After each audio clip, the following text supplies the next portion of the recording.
Now let's expound on the Surangama Sutra.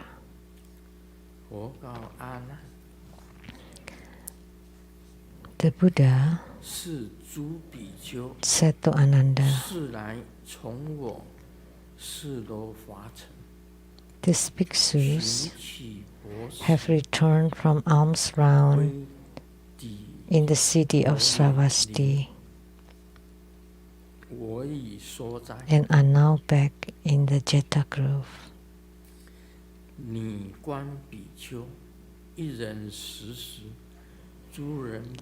I have already finished my meal. Tell me, if one bhiksu's eating, do the others also become full?" So the Buddha told Ananda, "Now, many of the bhiksus, spiritual cultivators, they came to the city of Sravasti because at that time the king of the city of Sravasti made an offering of meals to Sakyamuni Buddha and all the bodhisattvas.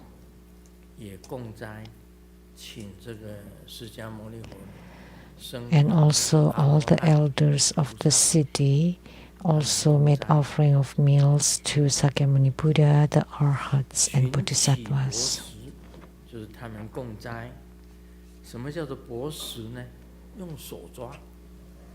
In ancient India, they eat with their hands directly. They don't use chopsticks and not knives and forks either. I remember when I was staying with the Tibetans, and when they ate tsampa, they used tea and sugar and barley flour, and they used their fingers to knead the flour and then dip it in some sauce and just eat with their fingers. And they don't use chopsticks either.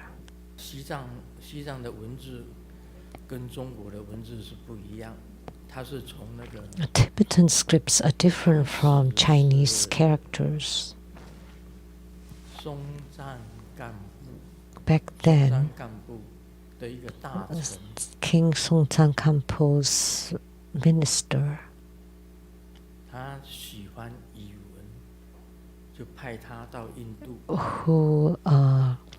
who was fond of languages, so was sent to India to study Sanskrit, and then upon return invented Tibetan scripts. That was the era of Songtsan Kampo. So Tibetan tradition, some came from India. So the scripts, the language, and the eating tradition, they also use bare fingers or hands. You pronounce it. It's like you form a ball and then swallow. You put them in the mouth. So everybody had their meals and returned to Anathapindika monastery. So we have already taken our meals. So the Buddha asked Ananda, so look at all the bhiksus. When one bhiksu's eating, will the others feel full?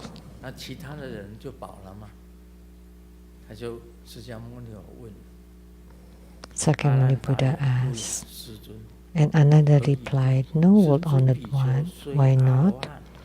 Although these bhiksus are arhats, their bodies and souls differ from each other. How could one person's eating cause the others to be full?" So, although all these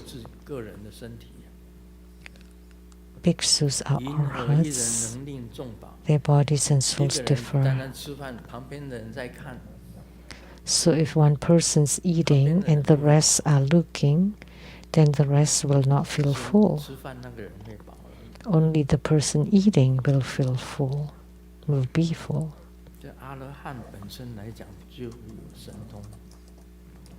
So arhats have some supernatural power. During the era of the Buddha, the 10 great disciples, he often said 500 arhats. During the era of the Buddha, there are many disciples who attain arhatships. In the 4 sixthly rounds, arhatship is considered lowest.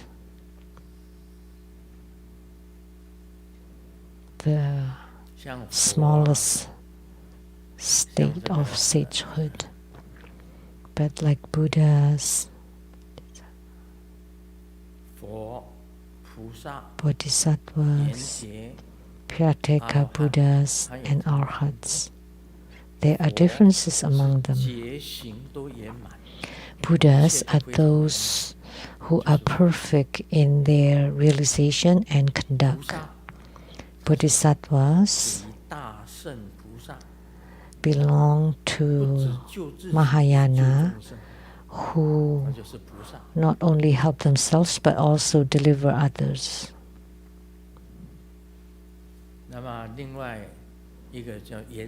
And Prateka Buddhas, without teachers, they observe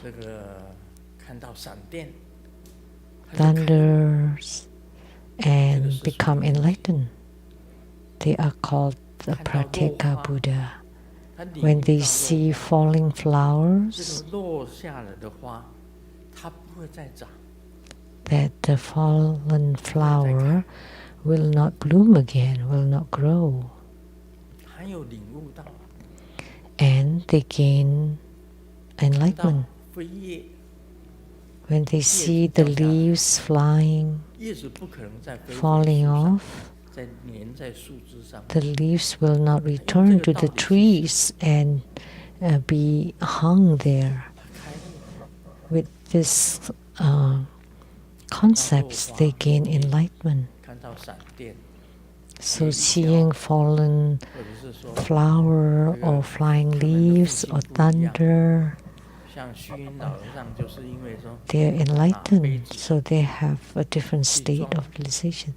Like the Venerable Elder Xu Yun, he used a cup to fill it with tea, and when he was about to drink, the cup fell to the ground and broke. And just that, he was enlightened. Without a teacher or a Buddha, and you can be enlightened according to causes and conditions. That's called Prateka Buddha. And the fourth is Arhats. They don't deliver other beings. They focus more on their individual cultivation. They are called Arhats.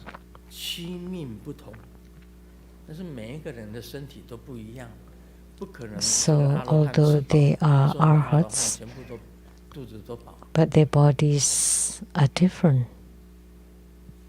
So it can't be that one person eating causing the others to be full. The Buddha said to Ananda, if you perceive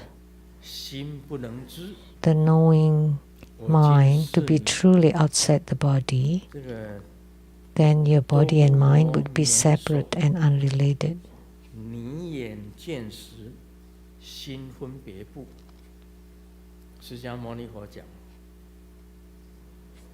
Sakyamuni Buddha said,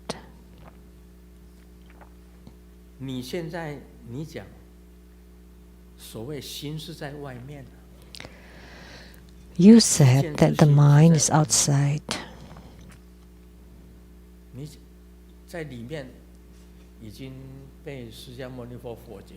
At first he said it's inside, but it was rejected by the Buddha.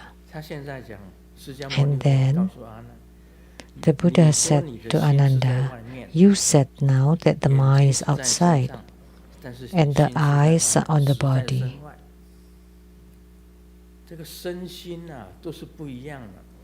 Therefore, the body and the mind are separate and unrelated. So what the mind knows, the body would not be able to feel. So, like the mind would know that the arhats are full, but the body does not feel full. So they are unrelated. So what the mind knows, the body will not be able to feel. So the mind knows the arhats have eaten, but the body does not feel full.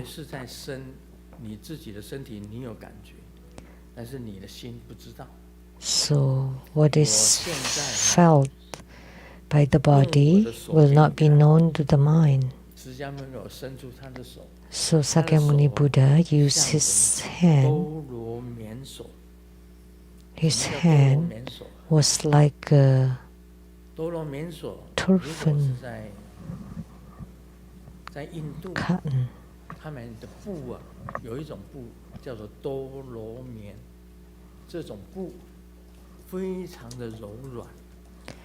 In India, there was a kind of cloth that's very soft and gentle.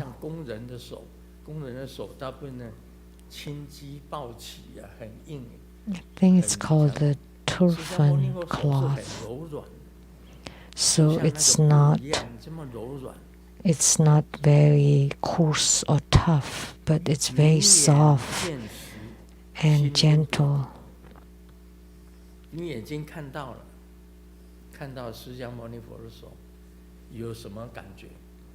So your eyes saw Sakyamuni Buddha's hand, but what do you feel? So you see Sakyamuni Buddha's hand to be very soft.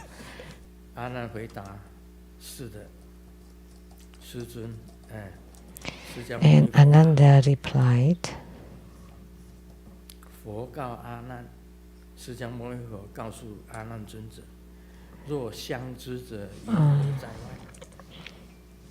Sakyamuni Buddha told Ananda,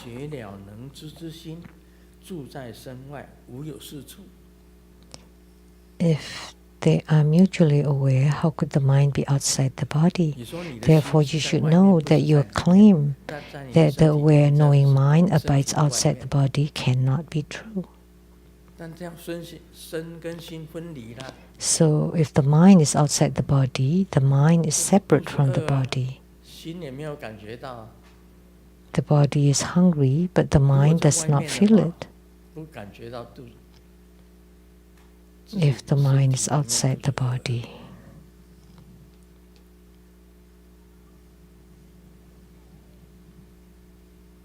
So, 释迦牟尼佛是讲说，到底心在哪里？心在里面，但是你没有看到自己的五脏六腑。So Sakyamuni Buddha said, if the mind is inside, but you don't see your internal organs, But if the mind is outside, you see others eating, but you don't feel full. Your body does not feel full, so therefore the mind is not outside the body. So there is no use at all having the mind outside the body. So this passage talk about the mind is not residing inside the body because you cannot find it, but the mind is also not outside the body because when the mind is separate from the body, the mind would not know if the body is hungry or full. And you need to know it. And you do know it. Therefore, the body and the mind cannot be separate. That's the Buddha said.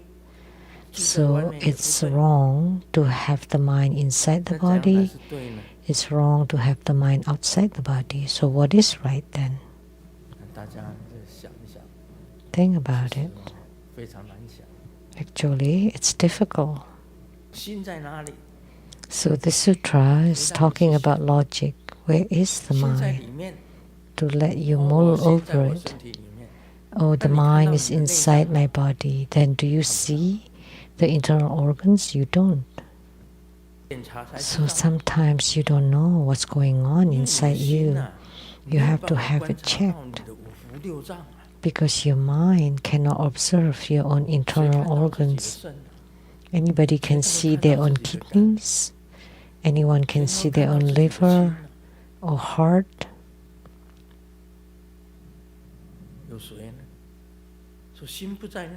Anyone?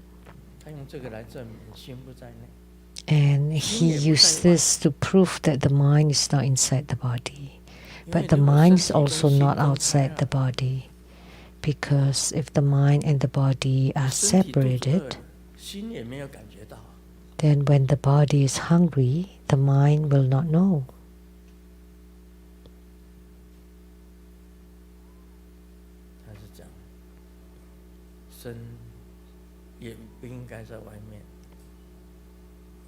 So it should not be outside either. Because you can feel that you're hungry.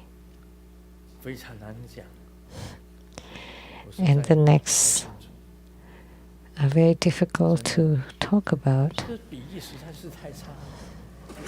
The analogies are so bad. Buddha Dharma, Bodhidharma was amazing.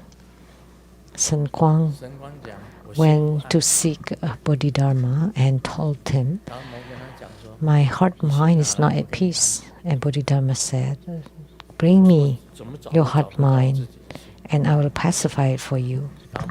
And he replied, I cannot find it no matter how. And Bodhidharma said, I have pacified it for you because you cannot find it.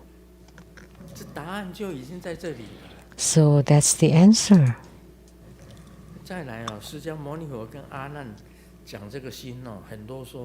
But the Buddha was very verbose talking about this to Ananda.